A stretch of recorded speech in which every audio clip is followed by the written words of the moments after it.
Hello there. I am kicking off a special series for this year to address the monumental challenges that have been facing us, and especially facing leaders of this year. Addressing diversity seems like an appropriate place to start, since many of the inquiries that I've been receiving as of late have been around that effort. In the 1990s, diversity was the cool buzzword to have on the wall of many companies, on the paintings in offices, or perhaps even as a principled value on the careers page of many company websites. In the early 20s, that continue to echo that same sentiment within that year. But the commitment that was originally ignited seemed to dwindle a bit. Perhaps the need did not seem as apparent anymore. After all, there was the increase, regardless of the size, of faces that looked different from the majority. Diversity began to morph into a broader requirement that no longer meant expanding the opportunities and representation of the community customer base, or even of those who were traditionally exploited and alienated as initially intended. It began to mean differences in general. If we have people who are all different in some way, we're representing diversity, are we not? We have introverts, we have extroverts, we have the innovators as well as the producers, we have the left-handed and the right-handed, and if we are really bold, we will even focus on gender diversity, bringing in more females. However, racial diversity became something passé, as inappropriate to bring it up as when it initially became a very important goal. Only decades prior, it was a priority, and only decades later, it became out of fashion. And you better not dare speak of racism, because if you are so lucky to be one of the selected few to get let in, you certainly did not want to risk that access. Now comes a time when we are all humbled. The United States is humbled, and dare I say, the world has been humbled. The egregious, painstaking, and monstrous pandemic, also known as COVID-19, has given everyone, all of us, a grand spanking. Regardless of your privileged position, it has everyone searching for the steering wheel, the continuous drive to regain what we perceived as control. On the best days, we even aim to grasp an intimate purpose for our lives. While our wounds were still open, some may have perceived theirs as healing or being healed, and others with gashes wide open. George Floyd happens. For some, this was the absolutely last emotional straw, the last straw of racism that had been detrimentally deadly to their livelihood, figuratively and physically, for a very long time. And for others, it was the last straw because they were already against the wall due to the lasting damage of this pandemic and other environmental conditions. And for some, well, for others, their eyes were opened for the absolutely first time, if you can imagine that. Or perhaps it was the first occasion that they had to focus, the opportunity to focus on such ugliness that was nothing short of a rerun for many others. Perhaps it was the explosive cocktail that was created between a massive killing pandemic and a video that would give Freddy Krueger the chills. Whatever the reason, what appears to be a tipping point, the need for diversity, and dare I even say racial diversity, once again has our attention. I would like to spend some time focusing on 7 steps to expanding diversity within your organization. What is not covered comprehensively in this vlog is inclusion. Inclusion is very important, and I would say a class above diversity. And diversity is like the prerequisite, if you will, of inclusion. it's definitely easier to accomplish of the two. Though some may argue the opposite, ideally you would commit to taking both classes at the same time. And I know that some are saying, isn't diversity hard enough? Yet, if we are honest, yes, it is. It is, especially in this country. However, diversity is not and never will be sustainable without inclusion. So given the limited time available in this vlog, and kudos to those who are still here listening to me, because I know time is limited for many of us, we're going to focus on company diversity specifically. So step number one in achieving diversity for your organization is acknowledging that you don't know what you don't know. When I think of several conversations that I have had with people who work in talent acquisition for many major companies, or even professional associations for that matter, where there has been a lack of diversity, the main argument is that they cannot seem to find the right people of color. That it's so hard to find people of color to fill those roles and to be interested. Now, admittedly, I will say to you, I will confess, I'm often thinking, though sometimes not saying or asking, is it that you cannot find people of color, or you don't know what you just don't know? And the truth is that homogeneity is the most basic and easiest way to make decisions. And that is for all of us. So while kindergartners are the most loving and collaborative and friendly people among each other, they do tend to cling to one another. While they may be friendly to everyone, they bond with each other based upon their common experience living in a world of unknowns where they know a lot more than people think that they do, and they're often underestimated. And one of the first things that they learn is to categorize. They group the round shapes with other round ones, the purples with the purples, and the greens with the greens. Categorization, we learn from an early age, saves us time. And as we grow older, we continue to advance in the skill of categorization. Categorization adds efficiencies to our lives that we otherwise would not have. I personally have coded my closet based upon occasion, based upon the color of the material. And even when we are found of people who are not like ourselves, most of us, if we're honest, we tend to categorize. Since kindergarten, we have gravitated to those like us because it is more comfortable. And that is what we tend to do, categorize. Given that, considering the context in which we live, and I know that many people reading this blog or listening to this vlog are not in the United States. And I'm specifically referencing the United States and other countries that have been developed based upon economic racism for their foundation, and of course subsequent racial disparities. So in this context, obviously that is expounded. But we are humans, and if we are humans and of human nature, we tend to feel more comfortable around those who either share experiences with us or look like us. And it's our normal tendency to categorize them in ways that we would expect to or not expect to in a knee-jerk fashion. And so this knee-jerk reaction of categorization also is the way that we will typically hire those who are like ourselves. Why would anything more or less than that be expected?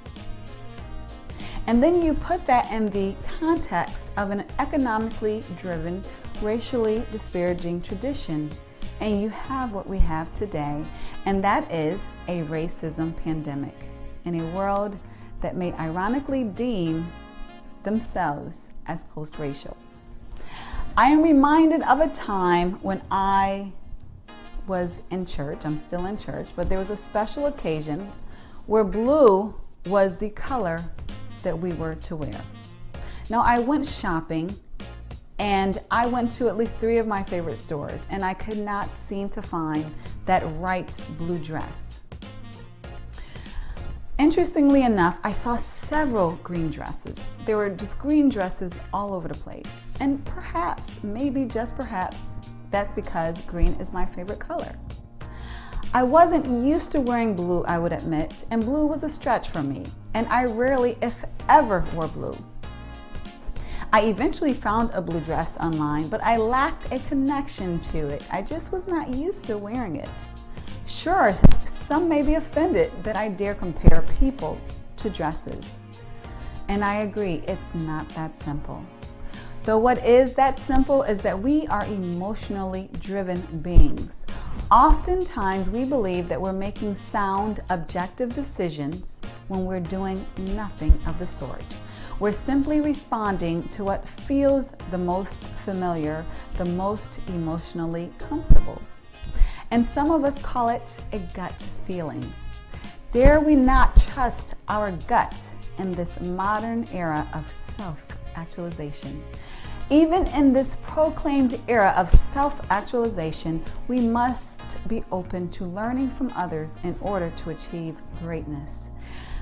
I don't know Spanish very well, so I'm taking Spanish classes. I get help from my Spanish friends, and I don't assume that there's no use for Spanish simply because I don't know how to master the language yet. And so let's not assume that there is no need to attempt diversity simply because you haven't yet mastered it. Be open to learning from others, even if you have achieved greatness in specific areas. What many do not know is that diversity takes significant effort. While I love diverse environments and novel experiences, this is not the norm. Most people of all races prefer what is familiar. Familiar is more comfortable. Comfortable is convenient. And this leads us to number 2. Get comfortable with being uncomfortable.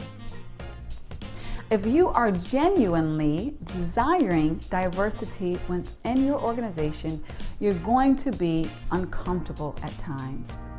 You may be uncomfortable when they have personal stories to which you cannot relate. You might be uncomfortable because they don't get your jokes. You might be uncomfortable when they disagree with your seasoned and tenured opinion. If you're at the most elementary stages of racial and cultural diversity, you may even be uncomfortable by such superficialities as the differences of foods that they eat, or the differences in their hair, and even maybe their skin. Though if you are genuinely hoping to work in a diverse work environment, you will be comfortable with your lack of comfort and with being uncomfortable until you become more comfortable. The third step, which has been implied already, is to not trust your gut. Do not trust your gut when it comes to increasing diversity within your organization. I know this sounds counterintuitive from everything that you have learned regarding how to live and how to make decisions.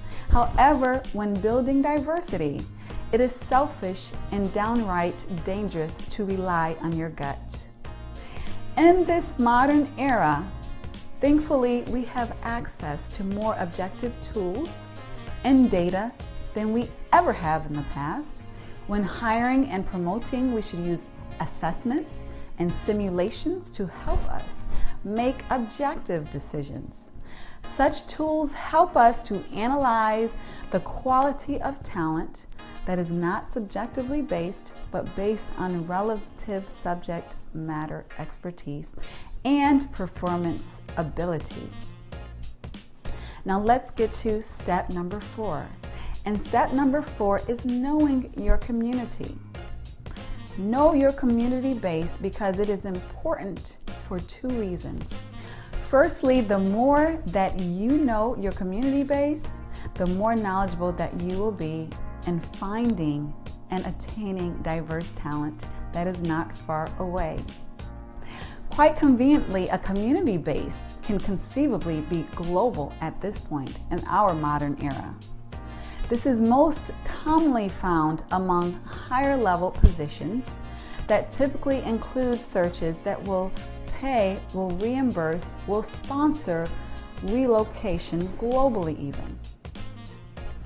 The second important reason that you want to be intimate and know your community base is because every organization should be an asset to their community. Not just a taker, but an asset. So if you're familiar with the community, if you're familiar with the inhabitants of the city in which your organization resides, then it will be difficult to understand it will be difficult for you to not understand how your community needs your service. And it will be easier for you to understand how you can ultimately serve your community. Knowing your community base will help you not only to better your community, it will help you to know the diverse representation that exists within it for your organization, to tap into it, to obtain diverse talent that exists right there underneath your nose. Now, step number 5 is to know your customer base. Now, I know this is common knowledge in marketing, but oftentimes some organizations still tend to ignore what their company base is composed of. Many organizations have taken advantage of researching their customer base, but if you have not, I encourage you to do so. So when a workforce lacks the diversity and the thought perspective that is represented within their company base, or within their customer base, then selling and serving that customer audience places them in a disadvantage to do so. So it's important to know your customer base, because then you will know how to best serve and attract and continuously attract those who are interested in what you have to offer. Step number 6 is to make diversity a priority. Yes, if you're reading this, you have an intention of increasing diversity within your organization, hopefully. But it's not only important to have an intention to increase diversity, it's important to make it a priority. Why is this important? Because as we know, most of our days are fully occupied. They're busy. We're rushing to make deadlines, working positively toward various goals, and placing effort based upon the priorities, yes, the priorities of our organization. So there are some things that we will never get to, even though they're on our list. There is never a time when we get to do everything that we want to do, but we focus on what is prioritized at the highest by our leadership. We ensure that diversity is a priority by setting direct goals tied to it. In many areas of talent and HR especially, we want to move more qualitative to more non-numerical, sophisticated ways of measuring performance. However, quantitative measurement is needed when there is a lack of sophistication to do otherwise. And for most organizations, such sophistication regarding diversity just is not there. And so we still need to quantitatively measure the diversity progress. Also, dare I say, quantitative data is still king among most C-suite layers of top organizations. If diversity is a priority, then it will be measured. What is a priority is measured, and as we all know, what gets measured is what gets done. For example, in talent acquisition, are recruiters rewarded or evaluated based upon how highly they're providing diverse represented slates? Are there staff members with significant ties to underrepresented communities on the decision-making panels? Are leaders requiring a diverse representation of interviews when they are hiring? Are there active promotions and active sponsorship and mentor opportunities and programs for underrepresented groups? This helps to expand diversity, especially among the higher ranks of the organizations. And step number 7 is to be consistent. As Coach John Wooden once said, character is measured by what we do when no one else is looking. So if diversity is a real goal of your organization, then you want to institutionalize those practices far beyond what is publicly visible. But you want to communicate to your team, to your organization, that diversity is an important value of your organization. The best way to institutionalize diverse efforts is to make it a part of your traditional dashboards. When you measure quarterly the performance of your organization or your team, you can also measure hiring and retention of diverse talent bases. In addition to lag measures, you can also use lead measures that proactively link efforts to diverse outcomes, including recruitment and internal inclusion efforts. If you find this information interesting or helpful, I have a big ask for you, and that is to please share it with others, because I know that there are some people who are genuinely struggling with diversity, and I want this to be a help with them. So share with those, especially those leaders who you believe would benefit from this information, and have a phenomenal day.